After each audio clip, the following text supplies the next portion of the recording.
इत्तलात है कि जीबी के इंतखाबात भी, वैसे तो जीबी एक it's a legitimate entity, GB के इंतखाबात अक्टूबर में, बाकी मानदा पाकिस्तान के इंतखाबात अगर होते हैं तो उनके साथ कराने के ऊपर गौर हो रहा है।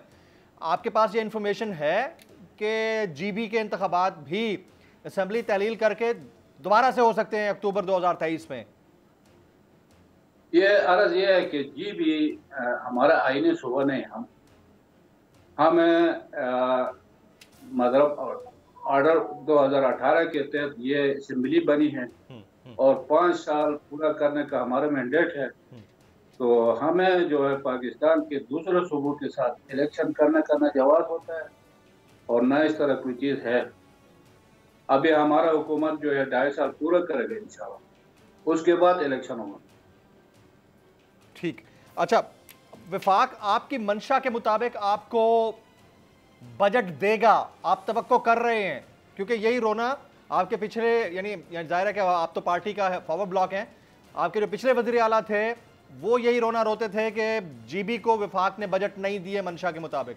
आपको लगता है कि अब आप उनके इत्तेहादी हैं तो आपको मिल जाएगा? मैं इस हवाले से यह है कि अभी जो हमारा बजट पेश हुआ है ये 18 अरब का खसारा भी पेश हुआ। मैं इस वक्त खालिद खुर्शीद का और पोजीशन था, मैं इस वक्त मतलब ये है कि पीडीएम और पीटीआई के फॉरवर्ड ग्रुप हमारे मखलूत हुकूमत है। तो इस वक्त मेरे साथ पाकिस्तान पीपल्स पार्टी, मुस्लिम लीग नून और पीटीआई के फॉरवर्ड ब्लॉक का हमारा मुश्तरका और मखलूत हुकूमत है। मैं वज़ीर आज़म से इंशाल्लाह मुलाकात भी करके वहाँ मैं अपने सूबे के लिए कुछ ग्रांट का डिमांड करूंगा। इंशाल्लाह हमें 10-12 अरब का हमें वो मदद करेंगे ताकि हमारा सूबे जो है वो डेवलपमेंट के हवाले से, नॉन डेवलपमेंट के जो हमारा खसारा है वो कम होगा। इंशाल्लाह मेरा कोशिश होगा कि हम इस इशू को हल करेंगे। अगर आपको ये वीडियो पसंद आई हो तो सब्सक्राइब कीजिए और बेल आइकन जरूर हिट कीजिएगा। अपना घर यूं मईशत का पहिया भी घूमेगा, मजदूर भी सर उठा के जिएगा।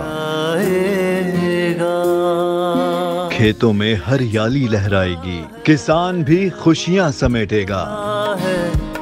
वक्त गुजर उम्मीद के चिराग जलते रहेंगे, महंगाई से भी जान छूटेगी। फैसले की घड़ी पाकिस्तान जीता है और पाकिस्तान ही जीतेगा।